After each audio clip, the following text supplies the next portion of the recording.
ప్రతి ఉదయం దేవుని వాగ్దానం అనే కార్యక్రమానికి ప్రేమతో మిమ్మల్ని ఆహ్వానిస్తుంటున్నాను. ఈ ఉదయకాల సమయంలో దేవుడు మన కొరకు ఏర్పాటు చేసినటువంటి వాక్యభాగము 33వ కీర్తన 11వ వచనాన్ని ధ్యానించుకుందాం. 33వ కీర్తన 11వ వచనాన్ని ధ్యానించుకుందాం. యెహోవా ఆలోచన సదాకాలము నిలుచును, ఆయన సంకల్పములు తరతరములకు ఉండును. క్రీస్తునందు ప్రియమైన దేవుని బిడ్డలారా, ఈ ఉదయకాల సమయంలో దేవుడు మనకిస్తున్నటువంటి వాగ్దానం, యెహోవా ఆలోచన సదాకాలము నిలుచును, ఆయన సంకల్పము తరతరములకు ఉండును. ఈ యొక్క వాగ్దానాన్ని దేవుడు మనకును, మన కుటుంబాలకును, మన వ్యక్తిగత జీవితాలకును, మన ఆత్మీయ జీవితాలకును దేవుడు ఆశీర్వాదకరంగా మార్చునుగాక. మరి ఈ యొక్క మాటల్లోని అంతరార్థాన్ని, ఆత్మీయ సత్యాలను మనం గ్రహించినట్లయితే కీర్తనకారుడు మరి ఈ మాటలు దేవుని గురించి మరియు ఇశ్రాయేలు యొక్క ప్రజలను ఉద్దేశించి ఈ మాటలను మాట్లాడుతూ ఉంటున్నాడు. మరి ఎందుకనగా ఆయన ఆలోచన, దేవుని యొక్క ఆలోచన సదాకాలము నిలుస్తూ ఉంటుంది.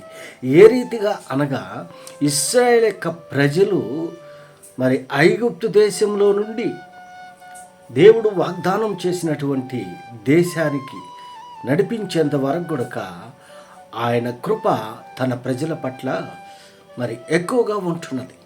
అంత మాత్రమే కాదు, ఆయన సంకల్పములు తరతరములు నిలుస్తూ ఉంటుంది.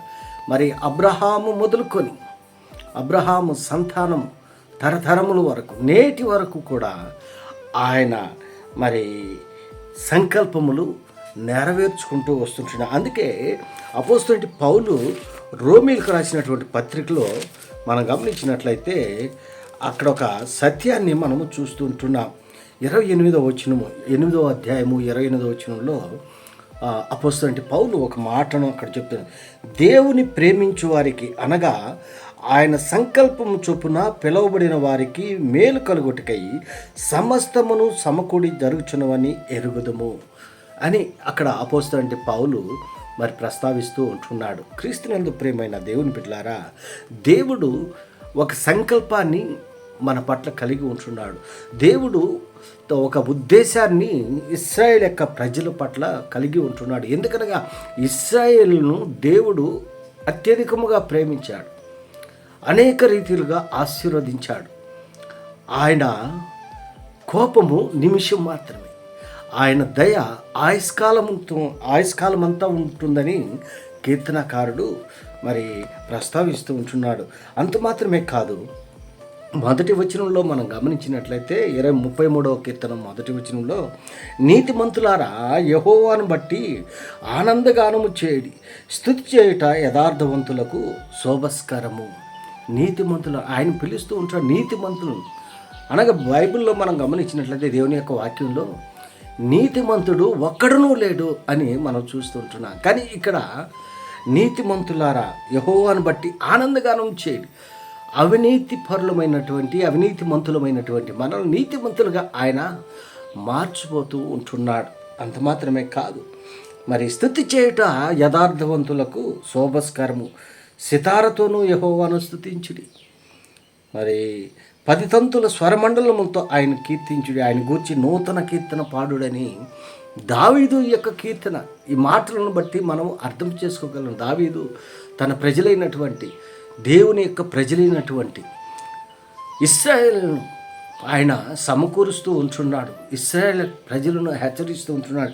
దేవుని యొక్క మరి ఉద్దేశాలను, దేవుని యొక్క తలంపులను ఆయన బయలుపరుస్తూ ఉంటున్నాడు. ఆయన ఆలోచన సదాకాలము నిలుస్తూ ఉంటుంది. ఎందుకనగా ఆలోచనకర్తగా ఉంటున్నాడు.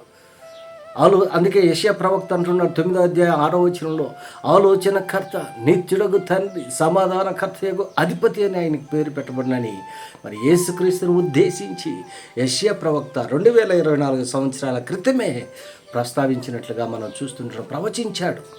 ఆలోచనకర్త ఆయన, ఆలోచన చక్కటి ఆలోచన ఇచ్చేటువంటి దేవుడు. అంత మాత్రమే కాదు, కానీ ఆయన సంకల్పాలను తన ప్రజల పట్ల అది తరతరముల వరకు మరి నెరవేర్చుకుంటూ వస్తూ ఉంటాం. తరతరముల వరకు ఆయన తన ప్రజలను ఆశీర్వదిస్తూ ఉంటున్నాడు. కృష్ణందు ప్రేమైన దేవుని బిడ్డలారా, ఈ ఉదయకాల సమయంలో ఈ మాటలు వింటున్న నీవు నేను దేవుని యొక్క ఉద్దేశాలను గుర్తెరిగి, దేవుని యొక్క సంకల్పాలను గుర్తెరిగి, దేవునికి విధేయులుగాను దేవుని యందు భయభక్తులు కలిగి జీవించేటువంటి వారిగా నీవు నేను ఉండాలని ఈ కొద్ది మాటల ద్వారా నేను హెచ్చరిక చేస్తుంటాను. దేవుడి యొక్క మాటలను మీకును మీ కుటుంబాలకును ఆశీర్వాదకరంగా దేవుడు మార్చునుగాక. ఆమేన్.